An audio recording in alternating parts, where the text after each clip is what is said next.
13.5 kg. Wow, bukan main-main guys. Dan selamat datang ke dunia figura. Great Hobby. Hello guys, nama saya Gordon The Great Hobby Man. Dan di meja saya ni adalah Borsalino Kizaru daripada cerita One Piece. Dan dia berat ya, memang sangat berat. Sekurang-kurangnya 13.5 kg.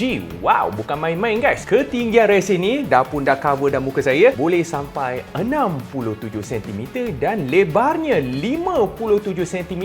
Ini kalau korang tak ada tempat display yang besar, memang susah nak letak lah guys. Dan yang paling penting sekali, kalau dah ada racing figure Kizaru, apa yang paling penting dengan racing Kizaru ni? Muka Kizaru dia. Yang paling penting yang muka dia mesti kena detail. Kalau tak, memang tak ada point lah kalau korang beli figura ataupun racing Kizaru kan. Jimmy Palace kali ni, wow, dia memang on point muka Kizaru dia. Dia punya detail, saya rasa seluruh racing kit ni paling details adalah muka dia. Lagi satu, cuba tengok dekat leher dia. Dia punya urat pun ada tau, details dia. Dan sebagai Devil Fruit user, cahaya mestilah kena ada light effect dekat bahagian kakinya. Dan apa yang paling gempak pada racing yang ni, dia punya base, nampak tak? Campuran warna oranye, warna biru, warna kuning dengan warna coklat shipwreck kat bawah tu memang perfect, memang epic dan gempak guys. Efek letupan depan kapal, dia punya efek air, wow, memang sangat gempak. Kotoran di kasut dia pun ada tau, memang details dia, walaupun tempat tu kita tak nampak, ada details dia. Dan yang paling penting sekali, ini adalah limited edition. Satu dunia hanya ada